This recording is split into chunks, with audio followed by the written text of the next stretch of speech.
وجعلوا لله مما ذرأ من الحرث والأنعام نصيبا فقالوا هذا لله بزعمهم وهذا لشركائنا فما كان لشركائهم فلا يصل إلى الله وما كان لله فهو يصل إلى شركائهم ساء ما يحكمون. وكذلك زين لكثير من المشركين قتل أولادهم شركاؤهم يرضوهم وليلبسوا عليهم دينهم ولو شاء الله ما فعلوه فذرهم وما يفترون. وقالوا هذه أنعام وحرث حجر لا يطعمها إلا من نشاء بزعمهم وأنعام حرمت ظهورها وأنعام لا يذكرون اسم الله عليها افتراء عليه سيجزيهم بما كانوا يفترون. وقالوا ما في بطون هذه الأنعام خالصة لذكورنا ومحرم على أزواجنا وإن يكن ميتة فهم فيه شركاء سيجزيهم وصفهم إنه حكيم عليم. قد خسر الذين قتلوا أولادهم سفها بغير علم وحرموا ما رزقهم الله افتراء على الله قد ضلوا وما كانوا مهتدين. وهو الذي أنشأ جنات معروشات وغير معروشات والنخل والزرع مختلفا أكله والزيتون والرمان متشابها وغير متشابه كلوا من ثمره إذا أثمر وآتوا حقه يوم حصاده ولا تسرفوا إنه لا يحب المسرفين. ومن الأنعام حمولة وفرشا كلوا مما رزقكم الله ولا تتبعوا خطوات الشيطان إنه لكم عدو مبين. 8 أزواج من الضأن 2 ومن المعز 2 قل الذكرين حرم أم الأنثيين أم اشتملت عليه أرحام الأنثيين نبئوني بعلم إن كنتم صادقين. ومن الإبل 2 ومن البقر 2 قل الذكرين حرم أم الأنثيين أم اشتملت عليه أرحام الأنثيين أم كنتم شهداء إذ وصاكم الله بهذا فمن أظلم ممن افترى على الله كذبا ليضل الناس بغير علم إن الله لا يهدي القوم الظالمين.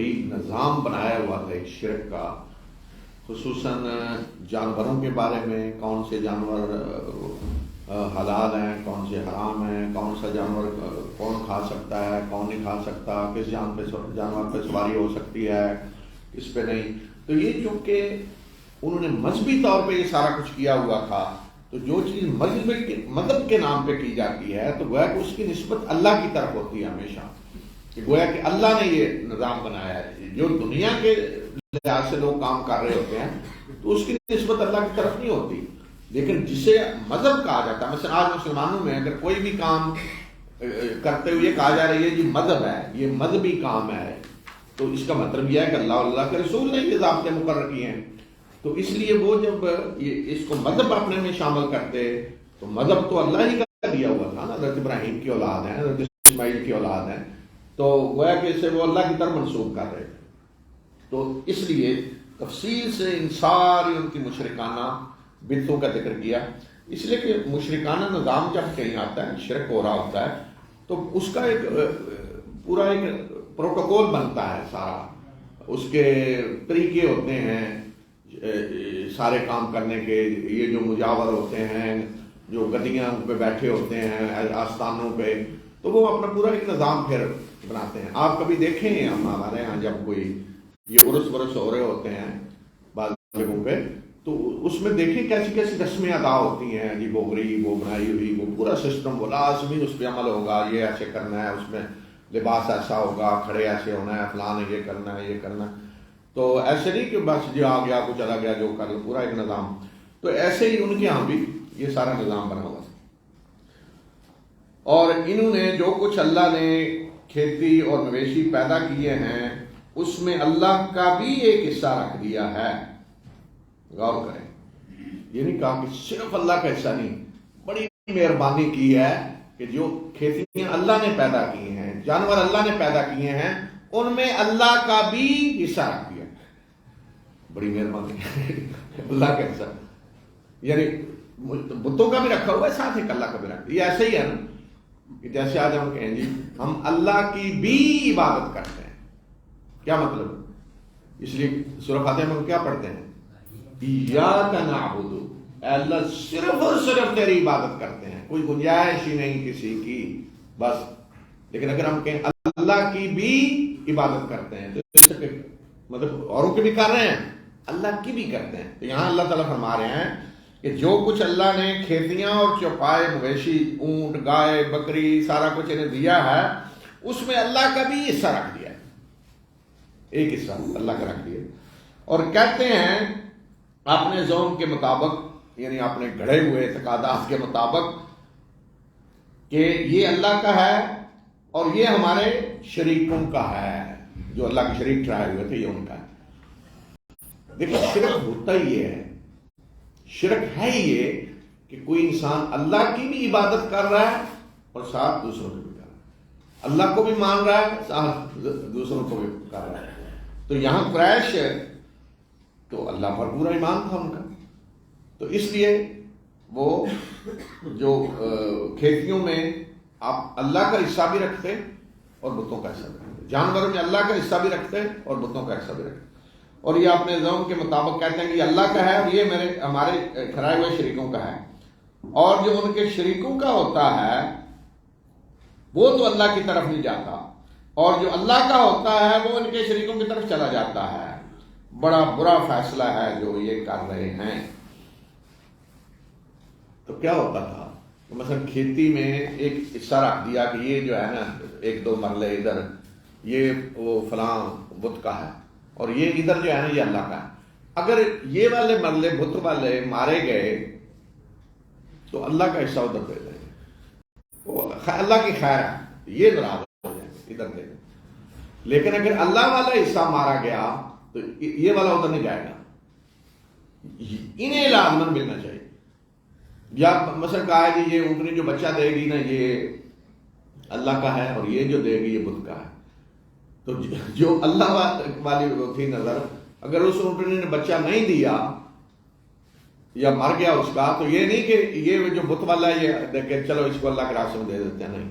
لیکن اگر یہ مر گیا جو بت کے لیے تھا تو جو اللہ کے نظر مانی تھے وہ ادھر دے دیں گے.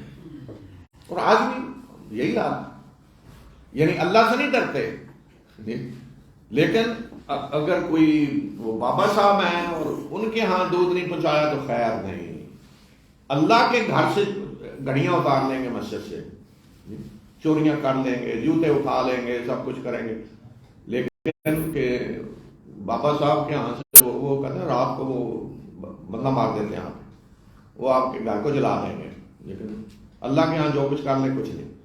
تو یہ اللہ تعالیٰ فرما رہے ہیں کہ ایک تو یہ ظلم کہ اللہ نے سب کچھ پیدا کیا ہے اور اس میں اللہ کا بھی حصہ رکھ رہے ہیں، دوسروں کے ساتھ اللہ کا بھی حصہ، اور پھر اس پہ مزید ظلم کہ اللہ کا حصہ تو ادھر چلا جاتا ہے دوسروں کی طرف، لیکن دوسروں کا حصہ کبھی اللہ کی طرف نہیں آتا.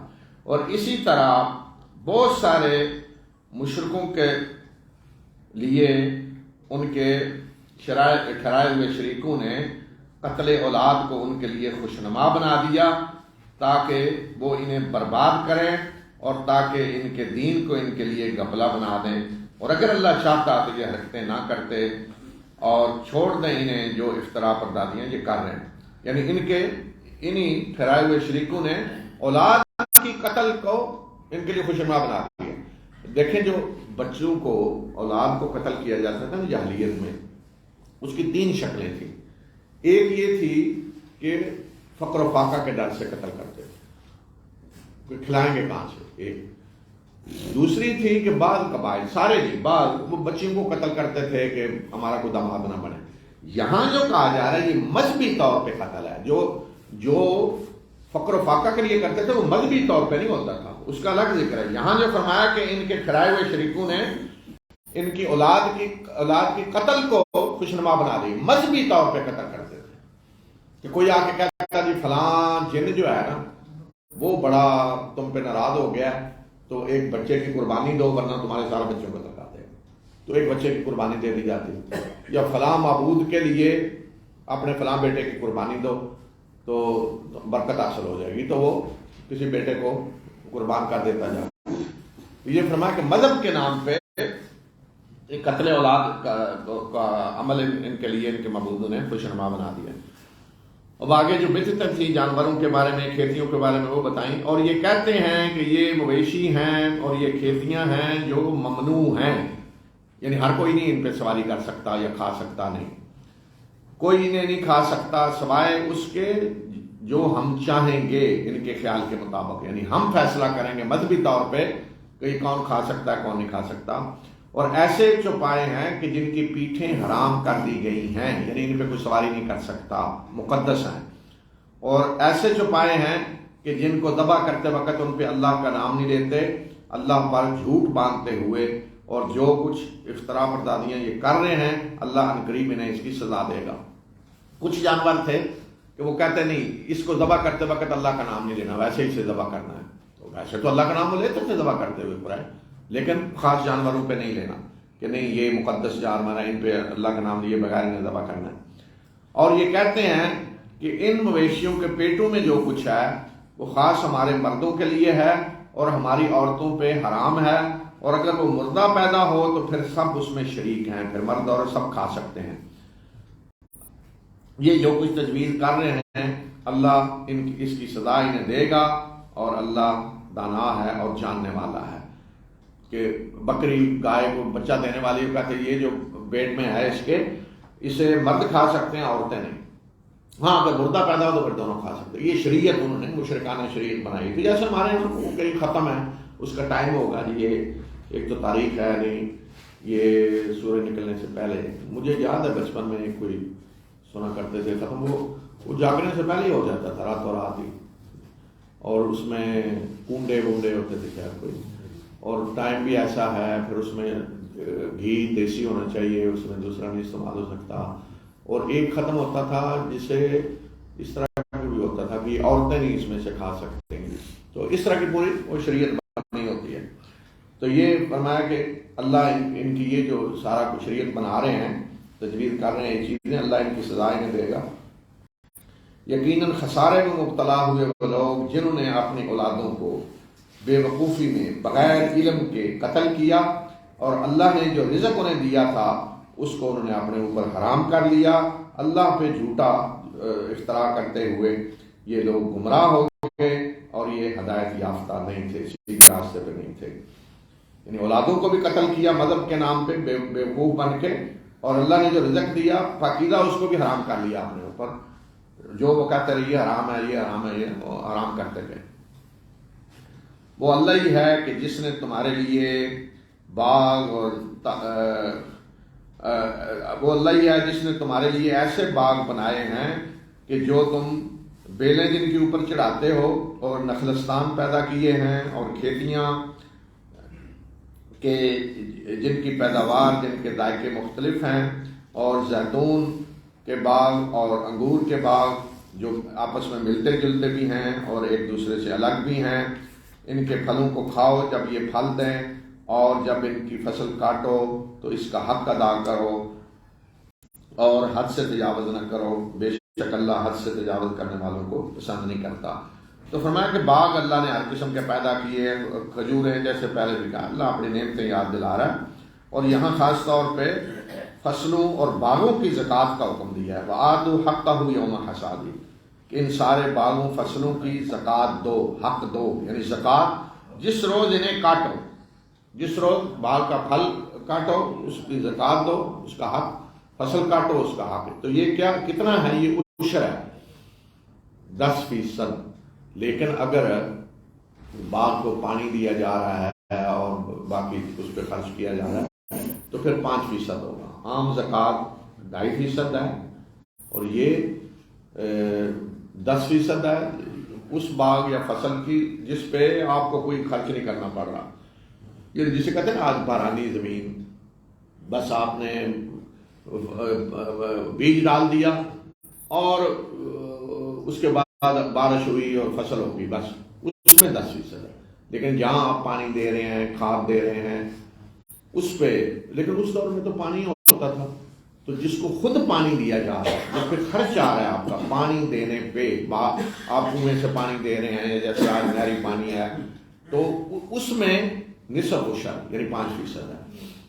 لیکن ایک چیز آج اس دور میں میرے ذہن میں آتی، میں نے سوچا ہے علماء سے اس پہ بات کی جائے کہ آیا اس میں کوئی اجتہاد ہونا چاہیے. کہ اس دور میں تو ٹھیک ہے صرف پانی ہوتا تھا، پانی دیا کسی نے تو نصف ہو گیا. لیکن آج کے دور میں تو ہوتے ہیں، آپ نے کھادیں ڈالنی ہیں، پھر غلام جی وہ پتہ نہیں کون کون سی سپرے کرنی ہے، وہ سارے، تو اب تو ڈبل اخراجات ہو گئے ہیں اس طرح کے. تو نصف عشر ہی رہے گا، 5% ہی دینا پڑے گا، یا اس سے 8 قسم کے جانور ہیں. یہ جو بتایا نا، یہ پیچھے جو انہوں نے چیزیں حرام کی ہوئی تھی نا کہ فلاں کے پیٹ میں جو ہے وہ حرام، فلاں کے لیے، فلاں کے لیے، تو یہ اس کا یہاں جواب میں سے کوئی، جب اللہ نے حرام نہیں کیا تو تم کون ہوتے ہو؟ اس لیے فرمایا کہ کیا تم اس وقت گواہ تھے جب اللہ نے تمہیں اس کی تاکید حرام ہے اور کسی چیز پہ حرام کا فتویٰ نہ لگانا ہے. اور پھر آگے پھر بتایا ہے، جگہ جگہ بتایا جا رہا ہے کہ اصل حرام چیزیں کون سی ہیں. قل لا أجد فيما أوحي إلي محرما على الذين من قبلهم حتى ذاقوا بأسنا قل هل عندكم من علم فتخرجوه لنا إن تتبعون إلا الظن وإن أنتم إلا تخرصون قل فلله الحجة البالغة فلو شاء لهداكم أجمعين قل هلم شهداء عليكم ألا تشركوا به شيئا وبالوالدين إحسانا ولا تقتلوا أولادكم من إملاق نحن نرزقكم وإياهم ولا تقربوا الفواحش ما ظهر منها وما بطن ولا تقتلوا النفس التي حرم الله إلا بالحق ذلكم وصاكم به لعلكم تعقلون ولا تقربوا مال اليتيم إلا بالتي هي أحسن حتى يبلغ أشده وأوفوا الكيل والميزان بالقسط لا نكلف نفسا إلا وسعها وإذا قلتم فعدلوا ولو كان ذا قربى وبعهد الله أوفوا ذلكم وصاكم به لعلكم تذكرون وأن هذا صراطي مستقيما فاتبعوه ولا تتبعوا السبل فتفرق بكم عن سبيله ذلكم وصاكم به لعلكم تتقون ثم آتينا موسى الكتاب تماما على الذي أحسن وتفصيلا لكل شيء وهدى ورحمة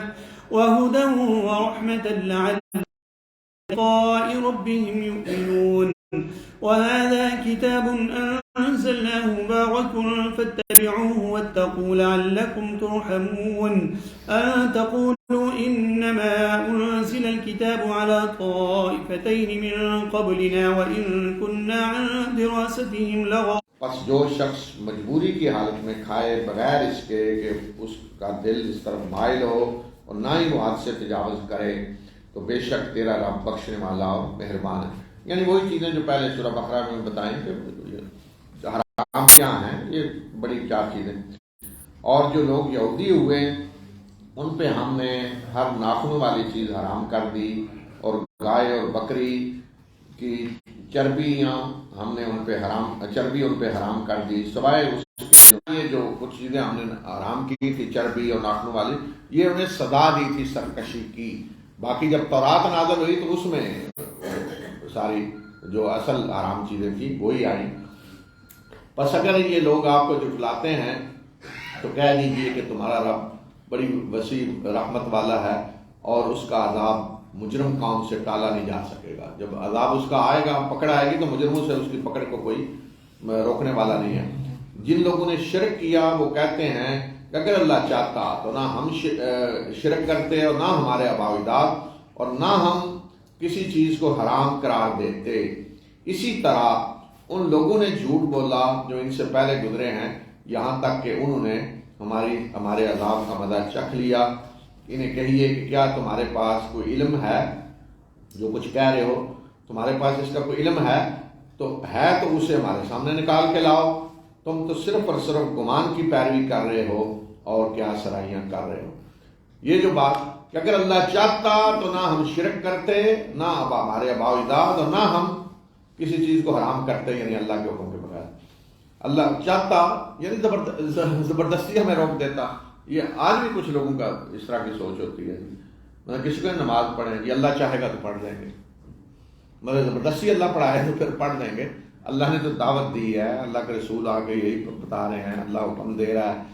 تو گویا کہ لوگوں کے ذہنوں میں یہ ہوتا ہے کہ اگر جو ہم کام کر رہے ہیں اگر اللہ کو پسند نہیں ہے، یہ حرام ہے، برائی ہے، تو اللہ زبردستی ہمیں روک کیوں نہیں دیتا؟ ہم جا رہے ہیں برائی کرنے تو اللہ ہماری ٹانگیں کیوں نہیں توڑ دیتا؟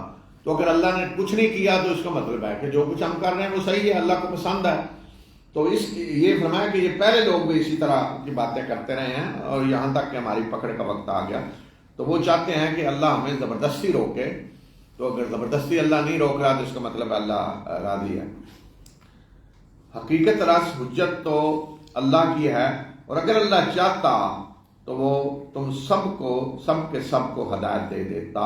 یعنی اگر زبردستی کرنا چاہتا تو سب کو ایک راستے پہ چلا دیتا. کہہ دیجئے کہ تم لاؤ اپنے ان گواہوں کو جو گواہی دیں کہ اللہ نے ان کو حرام کیا ہے. یعنی جن جانوروں کو تم حرام آج کہہ رہے ہو، لاؤ گواہ کے گواہی دیں کہ اللہ نے ان کو حرام کیا. بس اگر یہ گواہی دے بھی دیں تو اے نبی صلی اللہ علیہ وسلم آپ ان کے ساتھ گواہی نہ دیں اور آپ ان لوگوں کی خواہشات کی پیروی نہ کریں جنہوں نے ہماری آیات کو جھٹلایا ہے اور جو آخرت پر ایمان نہیں لاتے اور وہ اپنے رب کے ہمسر ٹھہراتے ہیں. کہہ دیجئے کہ آؤ میں تمہیں بتاؤں، کہہ دیجئے کہ آؤ میں تمہیں پڑھ کر سناؤں کہ تمہارے رب نے تم پہ کیا حرام کیا ہے، تم اس کے ساتھ کسی کو شریک نہ ٹھہراؤ. سب سے بڑی چیز اللہ تشرکو بھی شیئا، اس کے ساتھ کسی کو شریک نہ ٹھہراؤ. اور والدین کے ساتھ بہترین سلوک کرو اور اپنی اولاد کو فقر و فاقہ کے ڈر سے قتل نہ کرو. ہم انہیں بھی رزق دیں گے اور تمہیں بھی دیں گے. اور بے حیائی کے کاموں کے قریب نہ جاؤ، خواہ وہ ظاہری ہوں یا باطنی، ظاہری ہوں یا چھپی ہوئی بے حیائی. اور اس جان کو قتل نہ کرو نہ حق جس کو قتل اللہ نے حرام کیا ہے۔ ہر جان کا احترام ہے، اللہ نے ہر انسان کو امتحان کے لیے پیدا کیا ہے، تو اس کا قتل جائز نہیں ہے، سوائے ان شکلوں کے جو بتا دی گئی ہیں قرآن میں کہ کسی نے قتل کیا بدلے میں قتل کیا جائے، یا کسی نے فساد پھیلایا، یا کوئی کافر جنگ لڑنے آیا آپ سے تو ٹھیک ہے میدان جنگ میں، لیکن کسی کو صرف اس وجہ سے نہیں قتل کیا جائے گا کہ وہ کافر ہے، وہ مشرک ہے، ناحق قتل نہیں کیا جائے گا کسی کو۔ تو ہر جان کا احترام ہے۔ یہ وہ باتیں ہیں کہ جن کی اللہ تمہیں تاکید کر رہا ہے تاکہ تم سمجھو۔ اور یتیم کے مال کے قریب نہ جاؤ سوائے اس طریقے کے جو بہترین ہو، یہاں تک کہ وہ جوانی کو پہنچ جائے، یعنی جو طریقہ اس کو نشو و نما دینے کے لیے ہو، اس کی حفاظت کے لیے ہو، اور انصاف کے ساتھ ناپ تول کرو۔ اللہ اور ہم کسی نفس پہ اس کی وسعت سے زیادہ بوجھ نہیں ڈالتے، اللہ کسی پہ اتنی ذمہ داری نہیں ڈالتا کہ جو وہ اٹھا نہ سکے۔ اور جب تم بات کرو تو انصاف کی بات کرو، اگرچہ کوئی سامنے قرابت داری کیوں نہ ہو، یعنی اس کی ذات کس پہ آ رہی ہے یہ نہ دیکھو، اور اللہ کے ساتھ کیے ہوئے عہد کو پورا کرو۔ یہ وہ چیزیں ہیں کہ جن کی اللہ تمہیں وصیت کر رہا ہے تاکہ تم سبق حاصل کرو، اور یہ ہے میرا سیدھا راستہ، اسی کی پیروی کرو، اور اس کو چھوڑ کر دوسرے راستوں پہ نہ چلو، ورنہ تم اللہ کے اس راستے سے بھٹک جاؤ گے، ہٹ جاؤ گے۔ یہ ہے وہ چیز کہ جس کی اللہ تمہیں تاکید کر رہا ہے، وصیت کر رہا ہے تاکہ تم تقوی کی روش اختیار کرو۔ پھر ہم نے موسیٰ کو کتاب دی اپنی نعمت کو اس شخص پہ پورا کرتے ہوئے جس نے بہترین عمل کیا، اور ہر چیز کی تفصیل بیان کرنے کے لیے، اور ہدایت اور رحمت تاکہ یہ لوگ اپنے رب کی ملاقات پہ ایمان لائیں۔ اور یہ کتاب اور یہ ببرکت کتاب ہم نے نازل کی ہے، بس اس کی پیروی کرو اور اللہ سے ڈرو تاکہ تم پہ رحم کیا جائے۔ اور یہ کتاب ہم نے اس لیے نازل کی ہے کہ تم یہ نہ کہو کہ ہم سے پہلے 2 گروہوں پہ کتاب نازل کی گئی اور ان کے پڑھنے پڑھانے سے ہم بالکل بے خبر تھے۔ عربوں کو کہا کہ یہ کتاب ہم نے تم پہ حجت پوری کرنے کے لیے نازل کی ہے کہ اللہ کے ہاں تم یہ نہ کہہ سکو جی پہلے 2 گروہ یہود و نصارہ پہ کتابیں نازل کی گئیں اور وہ کیا پڑھتے پڑھاتے رہے، ہمیں تو کوئی پتہ نہیں تھا، تو اس لیے ہم تو شرک کرتے رہے، ہمیں تو کسی نے روکا ہی نہیں، بتایا ہی نہیں۔ فرمایا کہ اس لیے ہم نے اب تمہارے اوپر یہ کتاب نازل کر دیا ہے، اب تمہارے پاس کوئی عذر نہیں ہے۔ یا تم یہ کہو کہ اگر ہمارے اوپر کتاب نازل کی جاتی تو ہم ان سے زیادہ ہدایت یافتہ ہوتے۔ اگر کتاب نہ نازل کی ہو تو پھر تو کہہ دیتے جی ہمارے اوپر کتاب نازل کی جاتی، یہود و نصارہ سے ہم زیادہ ہدایت یافتہ ہوتے۔ اب تمہارے پاس تمہارے رب کی طرف سے واضح نشانی آ چکی ہے اور ہدایت اور رحمت، بس اس شخص سے بڑا ظالم کون ہوگا جس نے اللہ کی آیات کو جھٹلایا اور ان سے منہ موڑا۔ جلدی ہم ان لوگوں کو جو ہماری آیات سے منہ موڑتے ہیں برا عذاب دیں گے ان کے اعراض کرنے اور منہ موڑنے کی وجہ سے۔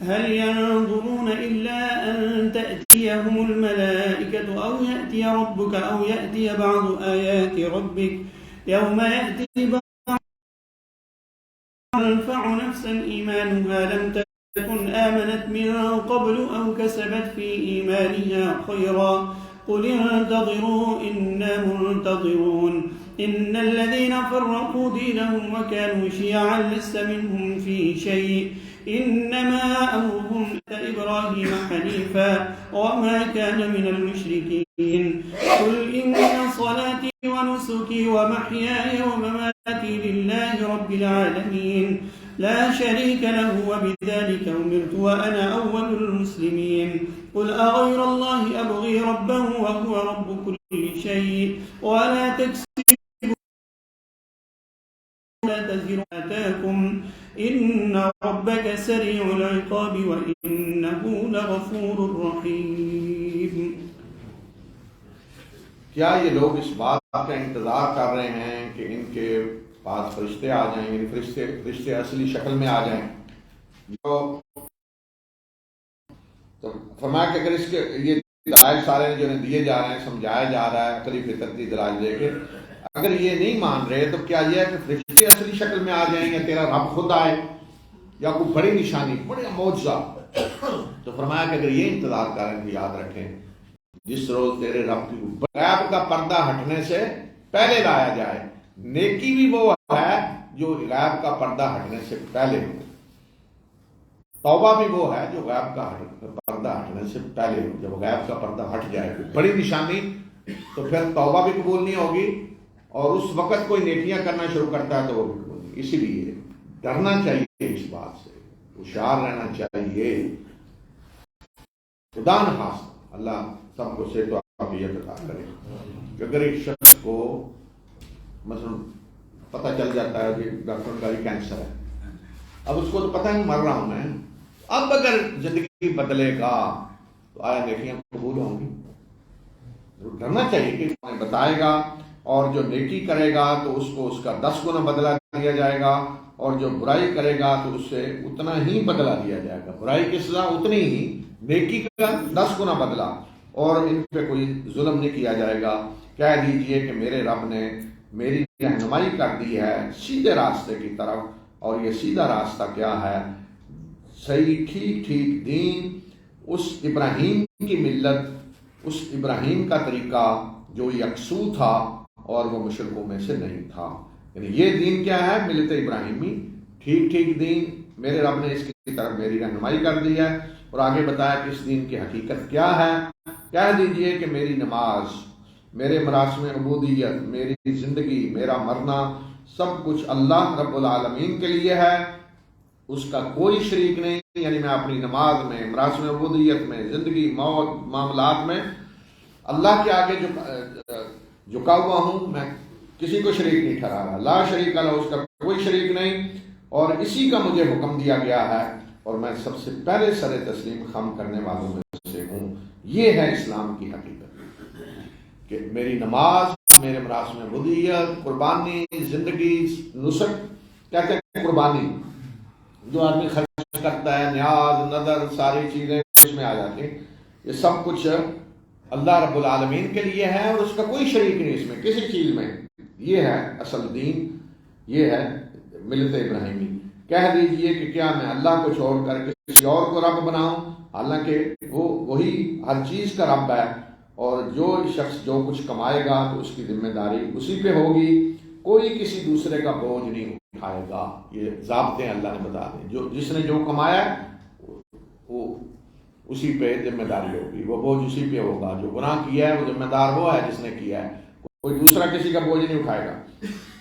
تیرے رب ہی کی طرف تم سب کا پلٹنا ہے، پھر جو اختلاف تم کرتے رہے ہو اس کے بارے میں وہ تمہیں بتائے گا۔ جو اختلاف ہیں ان کے فیصلے وہ آخرت میں کرے گا، اور وہ اللہ ہی ہے جو تمہیں زمین میں خلیفے بناتا ہے، ایک دوسرے کا جانشین بناتا ہے، اور تمہارے ایک دوسرے پہ درجات بلند کرتا ہے۔ یعنی دنیا میں جو اللہ نے درجے رکھے ہیں، کسی کو مالدار، کسی کو کم، کسی کو امیر، غریب، یہ درجے مراد ہیں۔ یہ کیوں دیے ہیں؟ درجے کیوں رکھے ہیں؟ تاکہ جو کچھ اس نے تمہیں دیا ہے اس میں تمہاری آزمائش کرے۔ جس کو زیادہ دیا ہے اس کو اس میں آزمائے، جس کو کم دیا ہے اس میں آزمائے، جس کو خوبصورت بنایا ہے اس آزمائے، جس کو بیماری میں مبتلا کیا اس کو آزمائے، جس کو صحت دی ہے اس کو آزمائے۔ یہ درجات جو رکھے ہیں یہ اس لیے کہ جو کچھ اس نے تمہیں دیا اس میں وہ تمہاری آزمائش کرے۔